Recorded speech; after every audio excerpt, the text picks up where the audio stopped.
Welcome, everybody, to this kind of special review of Drive My Car. I'm joined today by Walter from Mr. Dancer and Magic Mask, the channel on YouTube. He does a lot of great videos about movies that you kind of never really heard of, or maybe not too many people talk about. Walter, maybe I'll let you explain a little bit about what your channel does. Yeah, honestly, right now my channel is it basically makes some fun meme videos on art house films and offbeat films, and I just want to talk about them in a more eccentric way that doesn't always have to be so serious. Yes. Cool, and that's what I liked about your channel. Actually, you've got some very interesting recommendations, but tonight, or today, or now, we're going to have a bit of a chat about the movie that seems to have taken the world by storm in 2021, the Japanese drama comedy. Would you call it a comedy? Maybe Yeah, I drama think it's comedy. a mix of many different genres. Yeah. Drive My Car. So, first up, let's give everyone who hasn't seen it or who has seen it a bit of a kind of synopsis about what it's about. We've got a playwright or a man who stars in his own play about Uncle Vanya, who suffers a tragedy. His wife passes away unexpectedly. And 6 months later, he takes up a job at the Hiroshima Art Center to do a 2-month gig for Uncle Vanya, where he has to put on the show. And essentially, the movie covers the casting process, the rehearsal process, and then eventually when they actually perform the film. And the whole aspect of Drive My Car revolves around a driver that he's given from the art center, a young girl, 23 years old, who has been given the task of driving his car to and from the rehearsal center because the school doesn't want to assume liability of him driving. Essentially, did I kind of miss anything? No, I think that actually is pretty good. I would maybe that the play that he's doing, his Uncle Vanya's play, Mhm. is a very experimental play, and that he's doing it by making a bunch of people talk in different languages Yeah, and who yeah. can't communicate with one another. So that's the synopsis of Drive My Car. So now let's have a chat about the actual film itself and why it's so hyped and what we thought of it. So I might start with you, Walter. On the scale of probably 0 to 10, didn't like it, to 10 thinking it's the best movie in the world. How would you rate it? I think it's an 8 out of 10. I liked it a lot.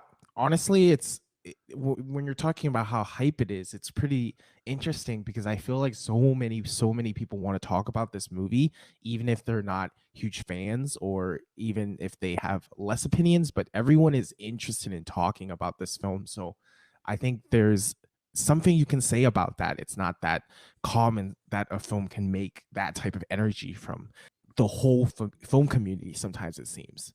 Yeah. Mhm. Unfortunately, I think I put it in about the 6 or the 7 category. Mhm. I watched it one afternoon recovering from COVID on the couch. I found myself really up and down with the film. So the first half an hour I hated. I thought it was awful. And I Mhm. got to the point 24, 25 minutes in, I'm sitting there thinking, what is the hype about this movie? Why is there so much excitement about this? And then the credits started. So the credits start about 30 minutes into the movie. And then the next time I checked my clock, it was an hour and a half later. I was 2 hours into the film. And I thought, oh my God, I've really enjoyed this hour and a half of the movies. That middle hour and a half was brilliant. It was really good. Mhm. But then it hits the end and it slows down again to the point where I'm checking my clock going, this is getting a bit too long. So I'll tell you what I don't like, Walter. I don't like stoic characters. And I think this movie has too many of them. The driver and even the main character himself at times. But I really dislike characters that just go, deliver their line, and just don't act. Now, it's common in Japanese films, very common in Japanese dramas, which is probably the reason I don't watch too many of them. But I really, really didn't like it in this film. And I felt that the driver character wasn't interesting until 15 minutes at the end when they visit her hometown. Like that was pretty much what did it for me in regards to the driver character. I honestly agree with you. I honestly don't have much to respond to characters and plot in a way, because I kind of feel like I might have a bit of a different opinion on the film than a lot of people. I've actually had a bit of discussion with some people and they've kind of disagreed with me, or at least not known how to respond to what I was saying. But yeah, I do think the characters are stoic. I would also say they're not as complicated as what some people think feel they are. Very And true. I also don't even think the plot is as complicated as some of the people say. It's like very layered. So yeah, to me, I'm not. I actually am like completely on board with what you said, and I also agree the middle part where he's creating the drama is visually the most engaging, because he's doing something so interesting, because you're watching people with different languages speak, and that's just like something you don't usually get to see on anything really. So it's just visually the most engaging part of the film. It's interesting you say that about the layers of the film, because I felt like I felt like not knowing enough about Uncle Vanya, the actual play and the story itself. I felt like, am I missing something in the film that's important? Am I missing the composition of the film? But I don't think I was. I don't think. I think the movie tells you enough about Uncle Vanya, the play, that you can make your own assumption without being intimately aware of what that play's about. Yes. I've actually, I love that that you brought that up, because I've had conversations with friends who've read like Murakami, the short that were apparently two shorts he combined to adapt. I can't even remember, but like they read the Murakami short, they read the Uncle Vanya play, and they're like talking about the parallels and the complexities and how all three of them align together. And I think that's interesting, but I don't think you're supposed to do that in order to enjoy the movie or Thank like God. appreciate Thank it. God. So I mean it would be on board for being like really, really pretentious, but I don't see Drive My Car as that type of movie. It really was a tool, or like a car, a vehicle used instead. Yeah. Can I tell you, the title threw me out. I was really expecting, this is going to be dumb. I was expecting a kind of road trip movie. After the wife passed away. I did too. You did, right? After the wife passed away, I fully expected him to just get into that banged up SAAB of his and just drive through Japan, meeting different people. I wasn't expecting him to be given a job and then him to be chauffeured around in the And car. settled, yeah. And that happens when you don't read the synopsis of a film. You go in blind and you That's don't know good. anything. But I love that point, because it made me immediately draw parallels to, do you know the film Eureka? No, It's sorry. a 2000 film, a road film. A terrible tragedy happens. They jump on a bus and they like just drive for like all over Japan for a bit. So yeah, and it's 4 hours. So that's why the parallels were like immediately. So does this feel like an art house film then? I do think so.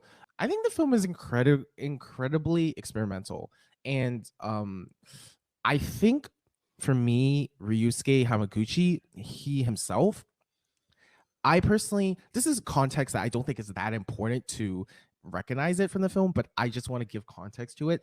I personally think he's in love with script. Like, I think from some of his movies before that I've seen, he has his breakout film Happy Hour, which is another really, really long film. I think 5 hours again. Yeah, once you get to that type of length, 5, 6, 7, you already have no idea what the hours are. But that movie has like a 45-minute scene. Maybe I'm over exaggerating, of someone just reading like her novel, and it's just her with a piece of paper and she's just reading her novel. When they read their script, it kind of reminds me of a movie that came out recently in Japan called Domains, because that film is directed by Natsuka Kusano, and that film is entirely shot with people reading script and nothing else. No acting, just people reading script. And I don't even remember the story because it was super, super different.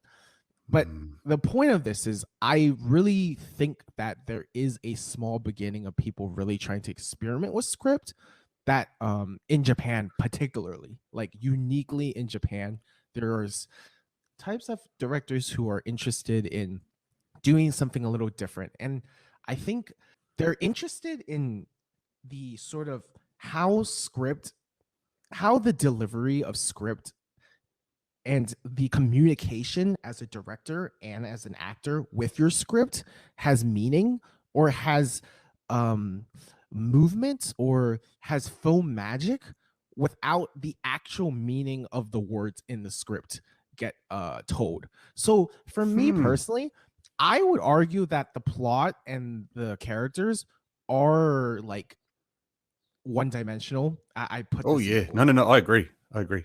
Yep. Okay, I would argue it's one dimensional because they're not they're not the main vehicle to drive that movie magic in Drive My Car. I would argue that he's really trying to see how much he can play around with script delivery because he's doing and his communication of with the Murakami text, his character's communication with the Vanda, and then his character's play with everyone talking in different languages. I see these all as parallels to Ryusuke's own experience of making Drive My Car, of him communicating with his script and him trying to see if he can get his actors to deliver the script, his like kind of cheesy dialogue, his kind of simple plot, and deliver it in a way that like drives people to love movies, even if the actual substance is not so nuanced. Maybe that's the best word to describe it, but yeah. And I think a lot of that stuff came to the fore in the rehearsal scenes. And Mhm. I Yeah. found myself looking at the rehearsal scenes thinking that when they were actually delivering their lines, they were awful. Specifically, the Taiwanese girl, when she kicks into Mandarin, it sounds awful in the film. It's delivered so matter of fact. There's no emotion in Mhm. what she does, and that's the part that got me is that they're doing this rehearsal where they tap on the table to signify that they finished their line. That bit's great. Can I just say there's a story within the movie that I would love to see an actual movie made about. Do you know what I'm talking about? You're I'm going to make a guess and we'll Mm, see where I hit, if I hit or not, I mean. mhm. Is it the story where is it the story of the driver and No, her? no, Okay, because no. that would be a fun horror film, its own right. Not with Ryusuke style though. It's actually the story that the wife tells that the lover finishes. Oh yes, The yes, story yes. of the stalker schoolgirl in the house. Mhm. That itself would make an awesome horror film on its own. And I'm Yes, that wondering would be whether someone will actually do that. And no doubt someone will actually pull that story out and make something out of it. I great. thought that was great. I think the parallels with the driver um, were telegraphed really early. And I know it takes until about the halfway mark of the film before we find out that he has a dead child. Although I think there's something alluded to at the start that there's a dead child. But clearly there was that thing where, 23 years ago, I lost my daughter. Oh, the driver just happens to be 23 years old, come from a really crappy background. Well telegraphed, well picked up, subtle as a sledgehammer, though. Completely understood the references he was trying to make there. I feel personally myself that the film could have done with a bit of trimming at the end, and a lot of people Mhm. can disagree. A lot of people are going to say, "Oh, that's the guy that watches all the Chinese horror movies. What the hell does he know about good films?" Well, hey, look, I watch good films too. By the way, I Mhm. just don't talk about them very often. Um, but when you hit a 3 hour mark, that's where you get to the point where you've really got to seriously look at what you've done in the film so far and find things that you can take out.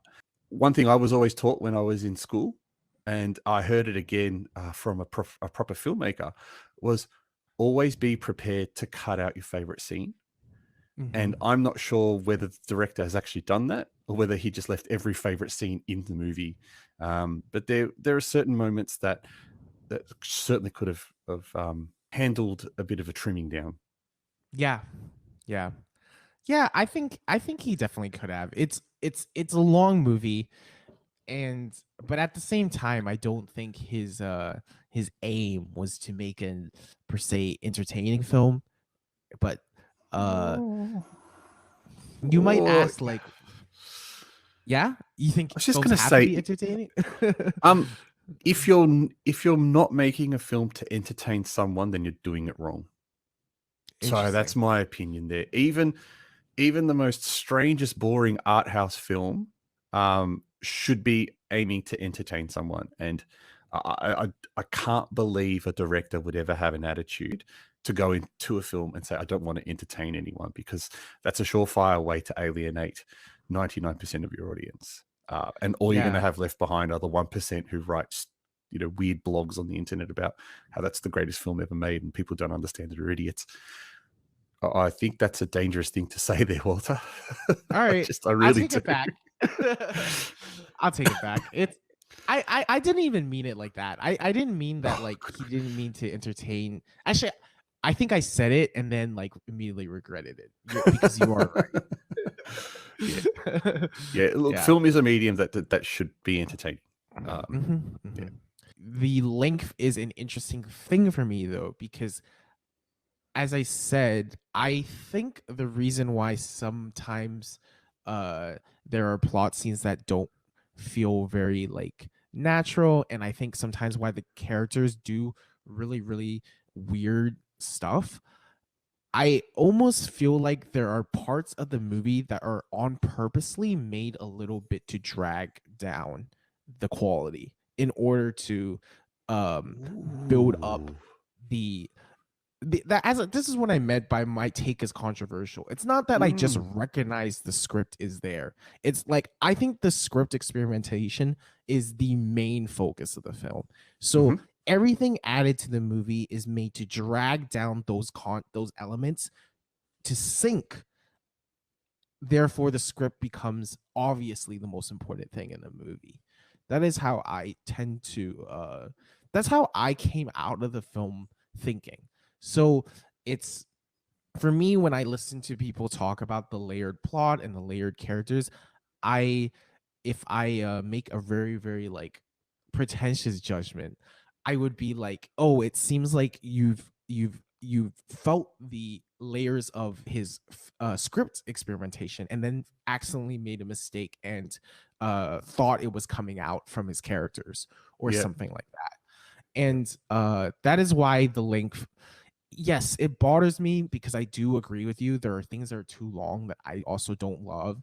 But the fact is, some of these plot things that happen that are, like, super, super bizarre, like, I don't really have a great example of it, but, like, the director in the car, he's always listening to his script, Mm. right?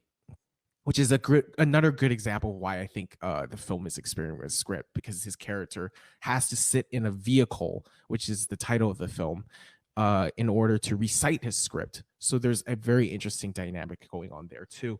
He tells his daughter, quote unquote, as you say, his driver, who Yeah. is his proxy as his daughter, Yeah. to not talk, and uh you know where it's going, but it sort of just flips into, oh yeah, I have a really, really dark past out of nowhere.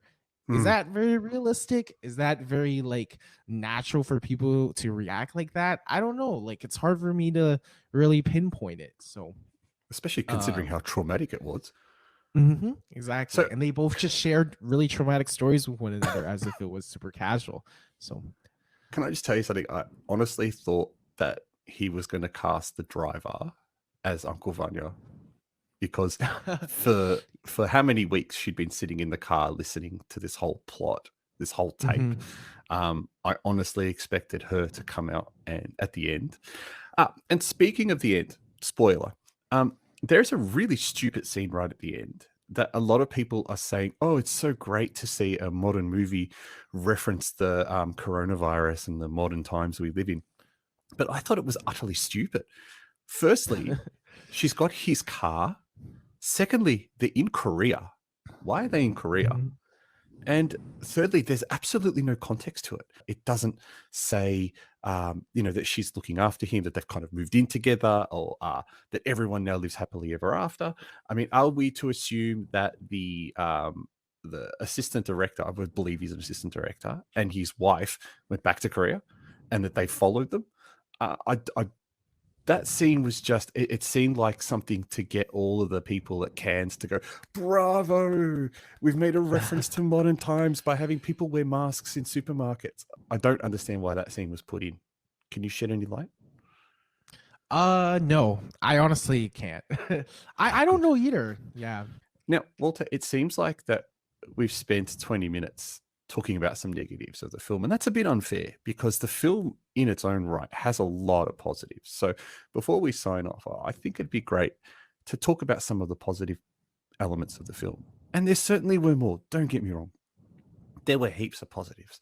Look, I can go first. I enjoyed the way that, especially that from the 30-minute mark to the 2 and a bit hour mark, I especially enjoyed how the story unraveled.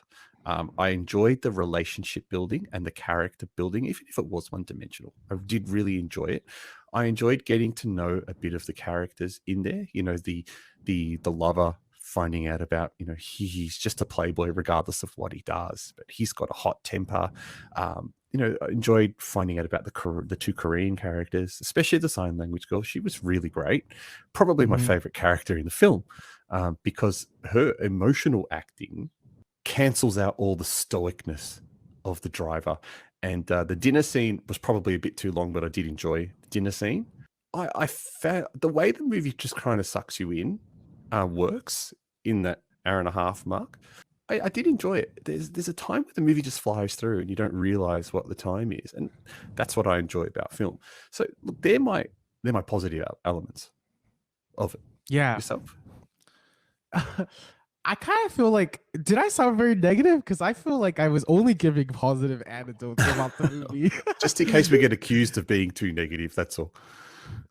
So my positives are still the same as I've been saying. I think the film is a adaptation of like Ryusuke's mindset towards filmmaking in general. So that's just super unique. You're not going to get that out of many movies. So if you don't appreciate that type of ambition, if I'm correct, right?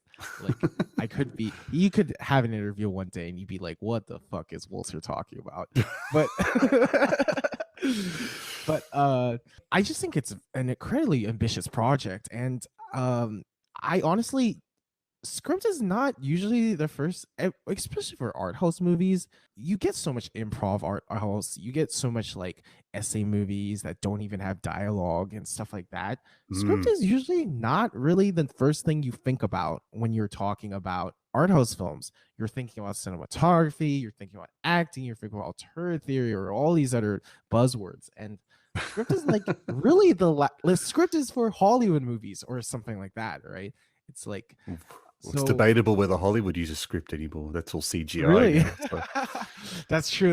Actually, fair point. So yeah, I think there's something fascinating about being obsessed with script and the car itself and how the film flows. It kind of feels like he almost like recite the film. Drive My Car feels kind of like his recital of ideas. So I'm not surprised his ideas don't feel complete or there are negatives per se, but I kind of feel there's kind of a flow of filmmaking he's trying in Drive My Car, and he doesn't ever need to finish an idea, or he doesn't try to finish an idea completely. Well, that's obvious in the fact that my favorite part of the movie being that story within the story is never finished. Exactly. So, yeah. Fair point. Yeah. So one final question before we go. A lot of people were saying this was the movie of 2021. And recently on Asian Film Fams, we released our video of our favorite films of 2021, and we didn't put this on there. Do you think it deserves to be called the best film of 2021? Or is that just a bit of hyperbole from people who don't watch enough movies? Hyperbole from people who don't watch enough. That's a strong sentence, by the way. Yeah, it's also like it just linguistically sounds good. Hey, every now and then I can speak quite eloquently. Yeah. Gotcha. I think it's and I go back to this because I think it is like important. I personally find the film incredibly ambitious. So Mhm. I think there's something interesting about that. And if someone latches on to that and think it's like one of their favorite movies of 2021, I get that. It's like, but does it like speak statements about 2021? Maybe more that 2021 has a lack of movies, but Just like 2020. yeah. Yeah, no different there. What how do you respond to that? Like, Well, I'm in a different kettle because I enjoy genre films. mhm, So, for me to sit and watch a drama, I watch dramas, don't get me wrong, but I tend not to automatically rate them really high, just because the crowd says that. And I look at the type of people who are saying that Drive My Car was the best movie, and most of them seem to be from an American audience or a Western audience who mhm, watching Spider-Man and Marvel and Eternals and all DC, and then finally see something different and go, wow, this is the best thing ever. Whereas yourself and I, we talk throughout the year, we go and watch a lot of different movies from a lot of different countries. And I fell in love with the movie Limbo. Again, a very strong genre movie. And I thought that the storytelling, the cinematography, the acting is what made it my favorite movie of 2021. It didn't pull any gotcha. punches. It didn't waste any time. It just went straight to the story and delivered two knockout performances, Gordon Lamb and Sia Liu. And that's what I found. So that's what I look for in a movie. Um, to say that this was the best movie of 2021, I completely disagree. But Mm, I can respect the fact that it was a great film in certain yeah. elements. Well, it's now a great time to wrap up. So thank you everyone for watching. Walter and I try to discuss our opinions and why we think Drive My Car was a great film, but not the best film of 2021, like a lot of people seem to be proclaiming. Interesting. I hope you do enjoy this film. I'd like to chat to Walter a little bit more throughout the year. So drop some comments below. Don't forget to like the video. Otherwise, Walter and I will see you again in the future. Thank you for joining me, Walter. I hope you had some fun. I did. I did. It was super fun. And it's been so long since we did a video, so It I'm has. happy about this invitation. Beautiful. We'll catch you next time, everyone. Thank you.